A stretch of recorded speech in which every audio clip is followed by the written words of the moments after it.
Hello friends, എല്ലാവർക്കും അപ്പം എൻ്റെ പുതിയൊരു വീഡിയോയിലോട്ട് വീണ്ടും സ്വാഗതം. എല്ലാവരും സുഖമായി സേഫായിരിക്കുമല്ലേ?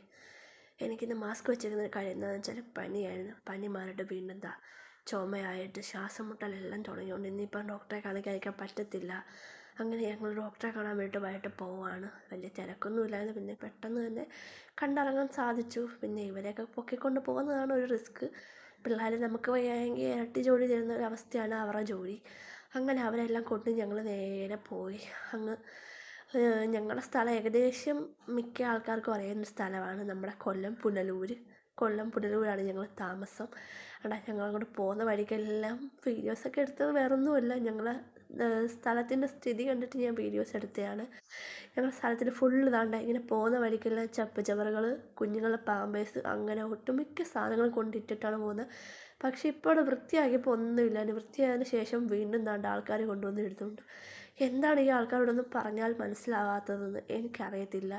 ഇത് ദയവേത് ഏതെങ്കിലും അധികാരികളുടെ കണ്ണിൽ പെടുന്നെങ്കിൽ അവരിതിന് വേണ്ട നടപടി എന്താണെന്ന് വെച്ചാൽ ചെയ്യണം. CCTVകളെല്ലാം വെച്ചിട്ടുണ്ടെങ്കിലും ഒരു കാര്യവുമില്ല. ശേഷം ഞങ്ങൾ ഹോസ്പിറ്റലിലെത്തി. ആരും ഇല്ലായിരുന്നേ. വൈകുന്നേരം ആയതുകൊണ്ട് ആൾക്കാരൊക്കെ കുറവായതുകൊണ്ട് പനിയുടെ ക്ലിനിക്ക് മാത്രമേ ഓപ്പൺ ആയിട്ടുണ്ടായിരുന്നുള്ളൂ. അങ്ങനെ പോയി ഡോക്ടറെ കാണിച്ചിട്ട് ഡോക്ടർ ഒരുപാട് മരുന്നിനും ഇഞ്ചക്ഷൻ പറഞ്ഞിട്ട് എനിക്ക് പേടിയാണ്, ഞാൻ വേണ്ടാന്ന് പറഞ്ഞ്. അതെല്ലാം കഴിഞ്ഞ് വന്നപ്പോൾ എന്താണ് ഞങ്ങൾ മാസ്ക് ഇട്ടേക്കുന്നതുകൊണ്ട് പിള്ളേർക്ക് മാസ്ക് ഇടണമെന്ന് വലിയ ആഗ്രഹം. അതുകൊണ്ടാണ് അവർ ആഗ്രഹം പോലെ അവർക്കും 2 മാസ്കൊക്കെ വാങ്ങിച്ച് വെച്ച് കൊടുത്തിട്ട് ഒരാൾ മാസ്ക് ഇട്ട് വരുന്ന വരവ് കണ്ടില്ലേ? എന്താ വരവ്! വലിയ മാസ്കാണ്, അവൾക്ക് ചേരുന്നില്ല. എങ്കിലും അവൾക്ക് മാസ്ക് ഇടുമെന്നും പറഞ്ഞിട്ട് ഞാനും ഇച്ചാനും മാസ്ക് വെച്ചേക്കുന്നുണ്ട്. അവൾക്ക് മാസ്ക് വെക്കണമെന്ന് പോലും.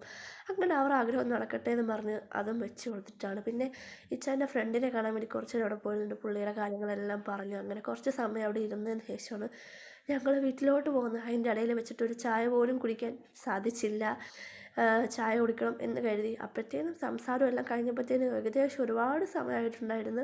8, 8:30, 9 മണിയോളം ആയിട്ടുണ്ട്. അവരവരുടെ കുടുംബകാര്യം അല്ലാത്ത കാര്യം എല്ലാം ചർച്ച ചെയ്തുകൊണ്ട് നിൽക്കുമായിരുന്നു. പിന്നെ ഞാനൊരു കുപ്പിയിൽ വെള്ളം എടുത്തേക്കുന്നതുകൊണ്ട് ഇവരൊക്കെ രക്ഷപ്പെട്ട് അവിടെ ഇരുന്നെന്ന് വേണമെങ്കിൽ പറയാം.